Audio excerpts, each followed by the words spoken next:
কাঁচা আমের সিজন চলতেছে আর কাঁচা আম ভর্তা খাবো না, এটা তো কখনোই হতে পারে না। হ্যালো এভরিওয়ান, আসসালামু আলাইকুম। গুলগুলির কিচেনে আপনাদের সবাইকে স্বাগত জানাচ্ছি। আজকে আমি কাঁচা আমের ভর্তা বানাবো, তাই আপনাদের সাথে শেয়ার করছি। আমি যে ঠিক সেইভাবেই কাঁচা আমের ভর্তাটা বানাচ্ছি, যেভাবে ছোটোবেলায় দেখতাম সবাইকে বানাতে। তো আপনাদের অবশ্যই ছোটোবেলার কথা অনেকেরই মনে পড়ে যাবে, কারণ বিশেষ করে তাদের মনে পড়ে যাবে যারা অন্যের গাছের আম চুরি করে মেখে খেত। আচ্ছা, কিছু মনে করেন না। যাই হোক, এখন আমি ফার্স্টে কী করছি, আমগুলা ভালোভাবে ধুয়ে নিচ্ছি। যেহেতু আমগুলা আমাদের গাছের আম, অনেক টক, মানে প্রচুর টক বলার বাইরে। তো আমগুলো দুইটা ভালোভাবে ধুয়ে নিচ্ছি, দেন আমি খোসা ছাড়িয়ে নিচ্ছি।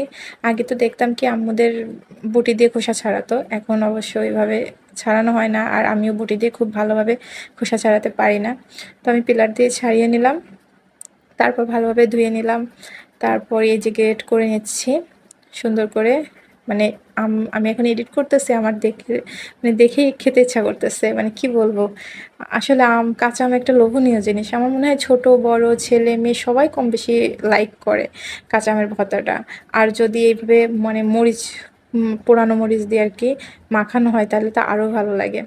তো আমার যেহেতু গ্রেট করা হয়ে গেছে, এখন আমি মরিচ পুড়িয়ে নিছি। যেহেতু ছোটোবেলায় দেখতাম মানে মরিচ, শুকনা মরিচ আগুনে পুড়িয়ে দেন মাখা হতো। এখন অনেকে বলতে পারেন যে কাসুন্দি দিতে পারেন, এটা দিতে পারেন, ওটা দিতে পারেন, বাট ছোটোবেলায় না আমরা যখন খেতাম তখন এই কাসুন্দি টাসুন্দি দিয়ে মাখা হতো না। আর আমার কাছে একটা সিরিয়াসলি একটা সত্যি কথা বলি, কাসুন্দি দিয়ে আম মাখাটা অত বেশি ভালো লাগে না, কেন জানি না। এটা আমার নিজের কথা, নিজে শেয়ার করলাম। তো আমি ভালোভাবে শুকনা মরিচ আর লবণ ডলে নিছি আর কি, সুন্দর করে ডলে নিয়ে তারপরে আমের সাথে মাখাচ্ছি। ঝাল যে যেমন খাই, আমি যেহেতু একটু ঝাল বেশি খাই, তাই আমি 3টা শুকনা মরিচ দিছি এইটুকু আমে। দেন আমি ভালোভাবে মাখানোর পরে একটু চিনি দিয়ে দিচ্ছি, কারণ আম তো যেহেতু প্রচুর পরিমাণে টক। তো আমার আম মাখা কমপ্লিট হয়ে গেছে।